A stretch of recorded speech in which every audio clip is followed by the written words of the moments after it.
I got to give another big ups to Chicago, Harvey, Superman 222, 223. You know, I didn't know this at the time, and I didn't know everything about Gloria, allred, and that brother's put me on game, but I was looking into some things about Herman Cain again. Y'all gonna start to think I have a, I mean, I guess I kind of admire him a little bit, but I'm not just a big supporter like that. But I was looking into some things with Herman Cain again, and I went back and looked at his accusers, because I remember that situation that happened. And I even made a video about that, so after this, go check out that video in the archives. Now, I didn't know at the time that Gloria allred was linked with at least one of his accusers. I think in total there was like 4 accusers. He ended up dropping out of the race as a candidate in the Republican primary in 2012. Now, I'm not defending Herman Cain. I'm not saying he did do it or didn't do it. I don't know. I mean, he obviously was in a lot of very good positions at the time. I don't know. You know, we're talking about a married man with a family. Maybe he did do what the doctor did, at least going back on his wife. I don't know.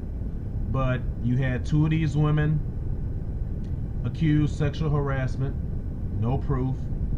You had another woman who said she had about like a 12-13 year extramarital affair where he took her on trips, plane rides, vacations, and things like that. But at the same time, the woman was going through all these financial problems and about to lose her house. Now, if you a mistress of a wealthy guy, you know, who's got a lot of access, a lot of privilege, and he set you up as a side piece, I mean, to me, this is the way it works, you know, especially if he's living like that double life. You know, that means he's playing the family man with the legitimate wife and with the family and got them all set up and legitimate. But then with the side piece, you would think he would have her set up in a nice house or a nice apartment, you know, with a car or a driver, so she could go about doing the things she needs to do, you know, take care of her so she can, you know, have some nice meals, have some groceries. You know, if you spend some time at her place, there'll be some food that she can make for you. She can make what you like, and you can have the stuff that you like over at her place, you know, so she can look good, be dressed nice, get some nice dresses, some nice clothes, some nice shoes, purses and stuff like that.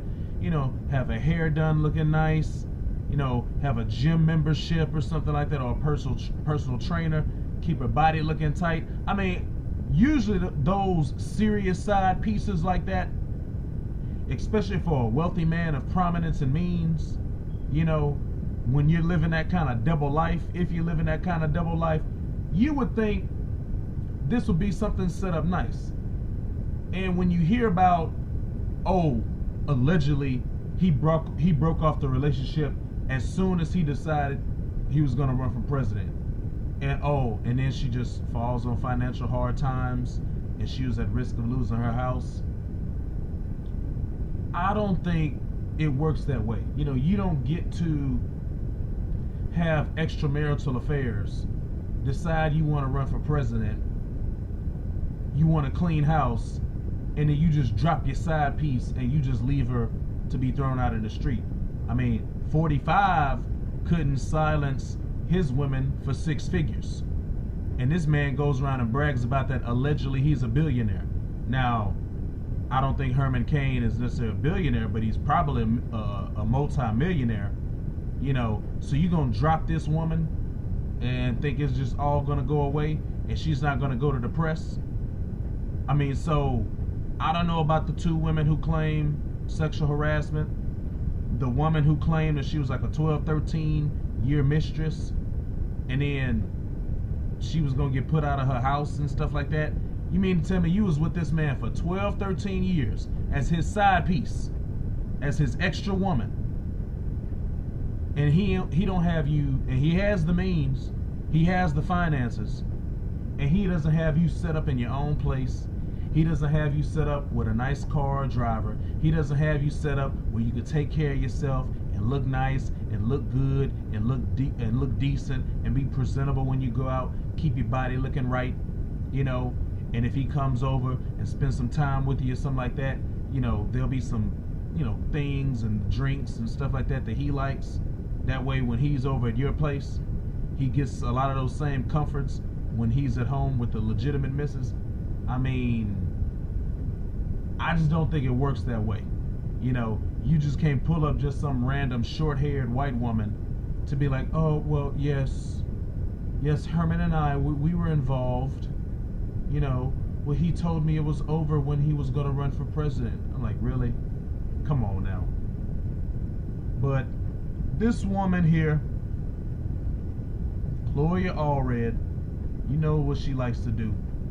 She was the lawyer for at least this accuser. Now there was another situation where the Food and Restaurant Trade Administration that he was the president of at the time, they acknowledged that there were 2 settlements of sexual harassment accusations that they paid. Now, once again, we don't know. When there's any types of claims or grievances or things like that, even if you're not necessarily guilty, a settlement is not necessarily an admission of guilt. You know, with everything that can happen with court costs and legal fees and just the bad press and the negative publicity, it could be easier to just pay the people a little bit of money just to make the whole thing go away instead of fighting it. You may spend just as much, if not more money, fighting it, trying to clear your good name and your reputation as you would in a settlement. Okay, so just because there's a settlement doesn't necessarily mean that there's an admission of guilt. And you have to look, even though in most of those situations there's going to be a gag order and there's going to be a confidentiality agreement, you have to look at some other things around that case to maybe see if you can get some clues or some hints or some indicators if something was really going on. And the only thing is that they paid an amount. We don't know how much it was. It was to 2 particular individuals, 2 particular instances, and that's it. You know, and he was still with that organization for a while. Nothing had come up from it since.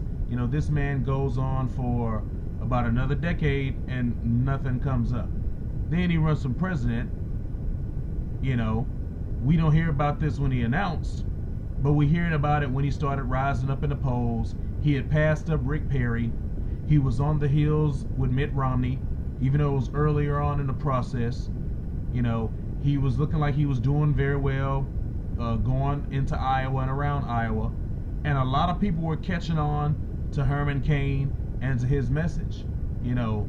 And despite what some people were saying and believe, Herman Cain was positioning himself to being the number 2 in the race against Mitt Romney. And a lot of people weren't really wanting to settle on Mitt Romney. So the Republicans, they were shopping around and listening to people. And he was getting a lot of traction. And could you imagine that situation, that if Herman Cain would have became the nominee and then him going up against Obama in 2012 instead of Mitt Romney?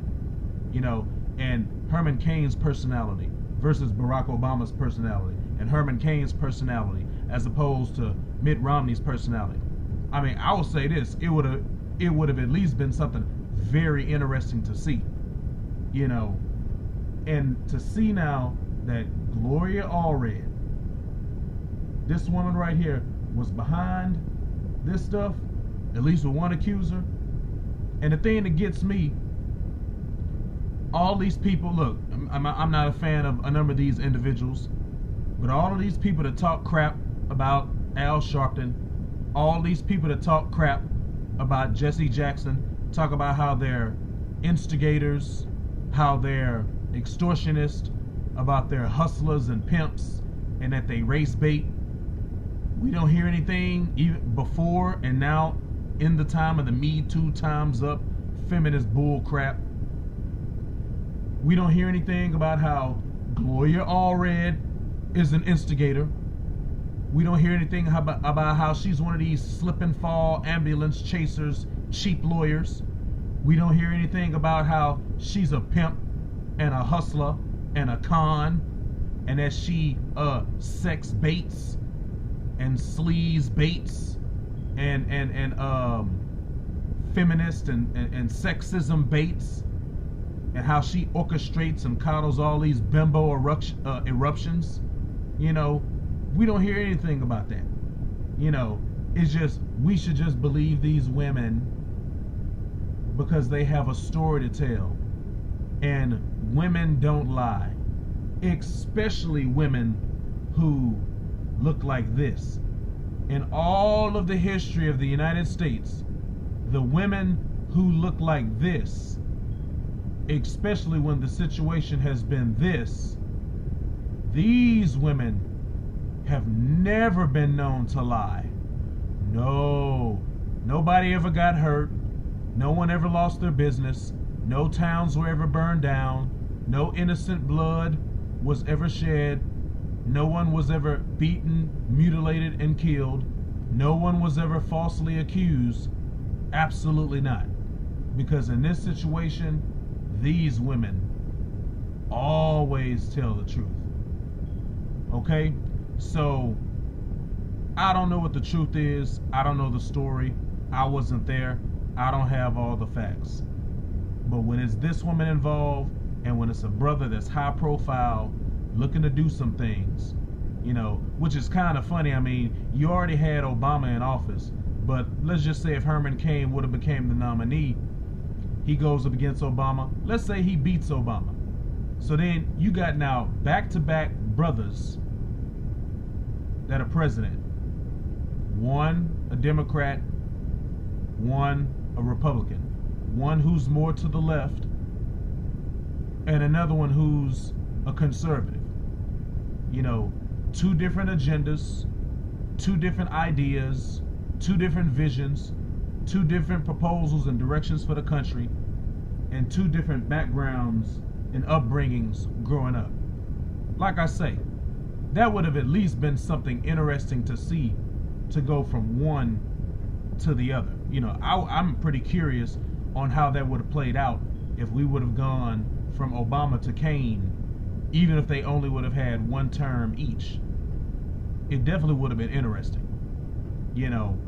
But this woman had to make sure she had to stop that and shut that whole thing down, because I guess they felt like, even though Obama didn't do anything for us, was bad enough they got Obama. Now this guy thinks he could become president too. We got to stop this, you know. The fact that Gloria Allred was involved in this, everything she's done prior to that, everything that she's done since then, this is a nasty woman, okay?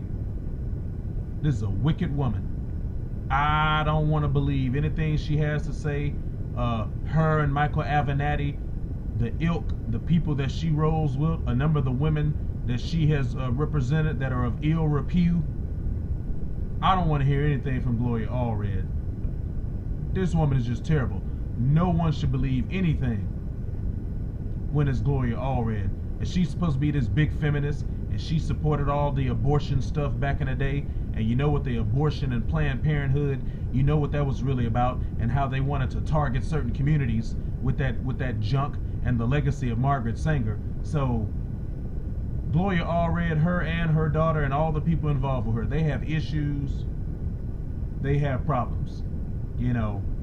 And if I would have known the history of Gloria Allred back then, maybe if we all possibly would have, you know, maybe some of us knew, some of us didn't. I certainly didn't know. I know better now.